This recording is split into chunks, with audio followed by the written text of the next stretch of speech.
Is your Fire TV remote no longer working? Do you need an alternative method to access your Amazon Fire TV? I have a few simple steps that you can follow to gain access back to your Amazon Fire TV if you're ever locked out due to a faulty remote. So let's go and dive into it.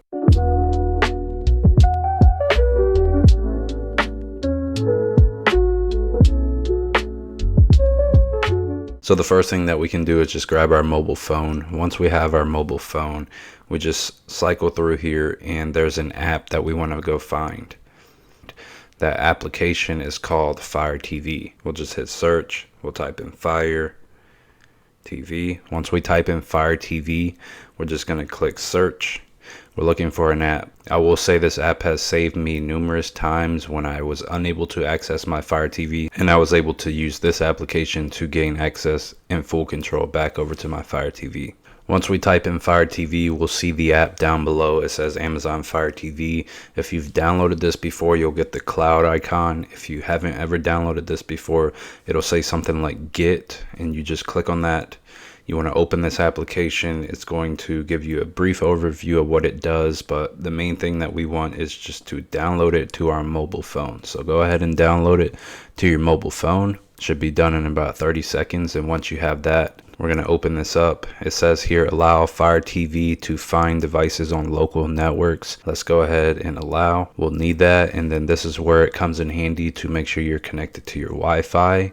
Because once you're connected to your Wi-Fi, any Fire TV device that's connected to the Wi-Fi, this app is automatically going to detect your Fire TV. So even if you don't have your remote handy, as long as your device is connected to the network and it's on the home screen like this, you'll be able to access your Fire TV using this app. So let me show you how this works. So it says connect to Fire TV. No Fire TVs found. We confirm that we're on Wi-Fi. I'll just cycle it just in case. Sometimes I just like to cycle it.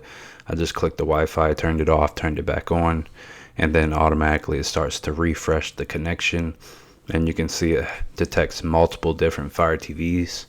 If you're unsure of your Fire TV device name, so if you're looking at that, most of my devices are all named the same name.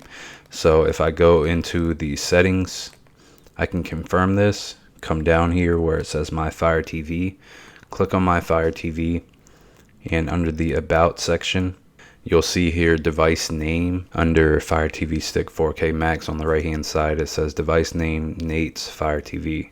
So if you notice on my phone, all I have to do is find that device and then I can connect to it.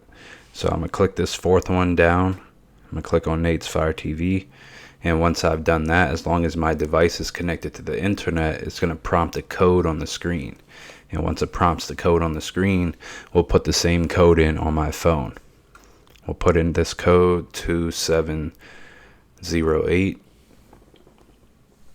And then from there, we have a whole remote on our phone. We can now use it to do different stuff. All right, so it's as simple as that. You can access your Fire TV without your remote. Now you don't even need your remote, and you could never lose your phone. And even if you did, you can still track that down easier than you could your Fire TV remote. So this is where things can kind of get interesting. So now you have access to this Fire TV.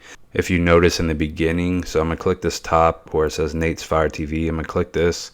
If you notice in the beginning, this is the menu that we had. I have 4 different Fire TVs connected to my Wi-Fi. So if I wanted to configure all of these Fire TVs to be controlled via my phone, that means I have one remote, which is my phone, and now it controls all of my Fire TVs. So how convenient is that? So definitely keep that in mind. Kind of explore that and see how convenient you can actually make that for yourself. And there's all types of cool features in here. Let's just go over a couple just so I can show you briefly what this app can do.